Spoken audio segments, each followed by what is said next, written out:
Welcome, everyone, to the next installment of the Kavanaugh vote fallout. Dean Heller, here is his Twitter page with a little Twitter that says, "Moments ago, I voted to confirm Judge Brett Kavanaugh to the U.S. Supreme Court." What are we doing?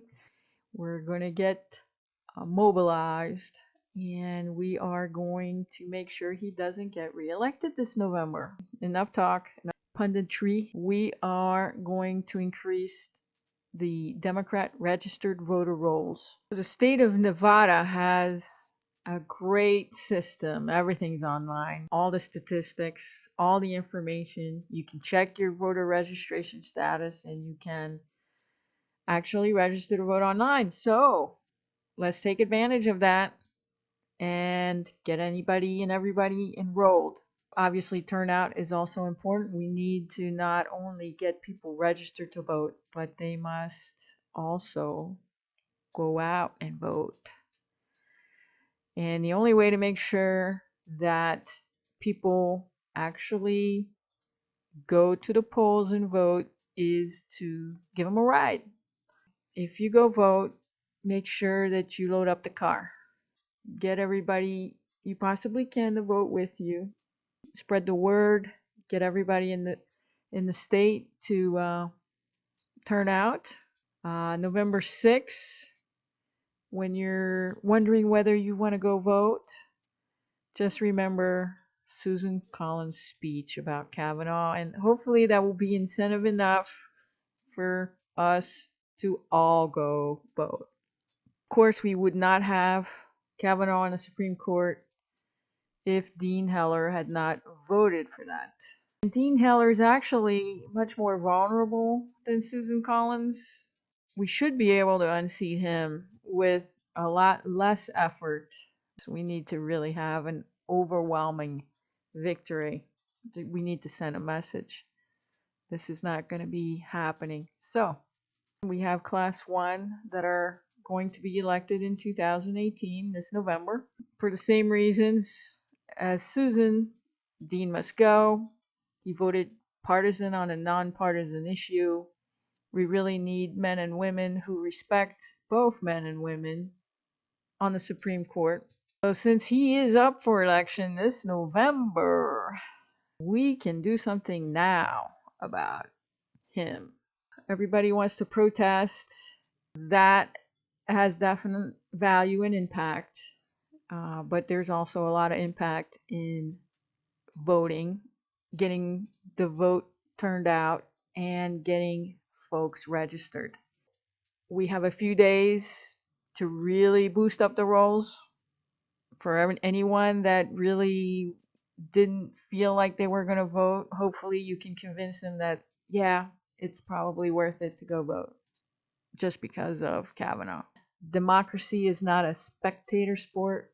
We need to all do our job here. As women, didn't have the right to vote for very long, and it seems to be reflected in the way people are treating women these days. So we really need to get some respect. Even though he was the first Republican senator to break with party leader Mitch McConnell by saying that Nevadans should have a voice in replacing Scalia, he kind of reversed his attitude. He voted to invoke cloture on Gorsuch, and he also voted for the nuclear option, which now requires 50 votes to get somebody on the Supreme Court as opposed to the 60.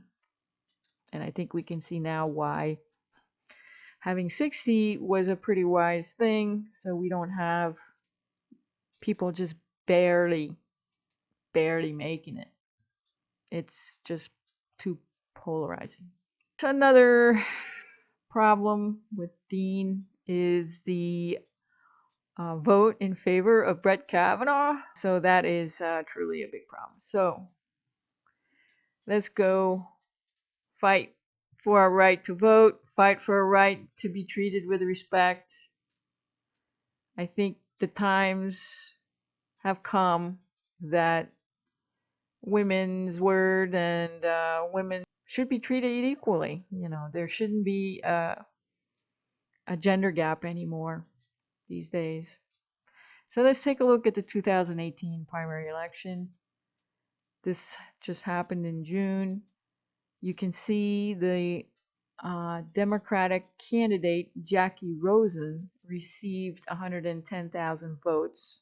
On the Republican side, you can see Dean Heller received 99,000 votes. It's kind of neat to see right off the bat in the Democratic primary, there were 143,000 votes cast, and in the Republican, there were 142,000. This is going to be a close one. I think a lot of people are calling this a toss-up. We need to really kick in here and make sure it's not a toss-up. This is the results by county of the 110,000 votes she received. You can easily see that 91% of those votes came from 2 counties. On the Republican side, to achieve the same amount of votes, about 90% of the votes came from the top 6 counties. So it's a little bit more spread out on the Republican side. If you look at Washoe County, there's 22,339 on the Democrats primary, and there was 22,310 on the Republican side. So this is one county we need to focus on. This is where all the Democratic voters are in these 2 counties, and we really need to maximize the vote in those 2 counties. Let's take a look at the last election. In 2012, Dean Heller got 457,000 votes. The opponent got 446, and there was a third party that was running that got 48,000. And you can see, since this was a close election, there was only about 12,000 votes between the top 2 candidates, that the third party candidate had an impact on this election. I'm not familiar with the independent candidate, whether he might have pulled more votes from the Democrat as opposed to the Republican. But you can see how in this scenario, having a third party is not going to be helpful. It's just going to make it more of a toss-up. It looks like this time around we have Tim Hagen, Libertarian. There's a lot of Libertarians that we might want to try to convince to vote to help the Democratic side if they can. Otherwise, Dean Heller might again win by luck. Currently, as of October 1st, 2018, there are 1,519,000 active voters on the rolls. And in the 2012 election, we had close to 1 million voters. So that's about a 66% turnout, which isn't bad. It's pretty good, actually. So we really need to get everybody out that we possibly can. There's a lot of statistics available, which is really great. This is, for example, the active voter by party and age group. The first thing you can see is that statewide, you have about 1/3 Democrat, 1/3 Republican, and 1/3 everything else. That's why everybody's calling it a toss-up. If you split it by generations, you can see the millennials are the first 2 rows, and they, on the Democratic side, add up to 155,000, which should rival the 65 and over at 145,000. You can also see the generations and how they are tilted. So if you look at the 65 and over, there are more registered Republicans than Democrats.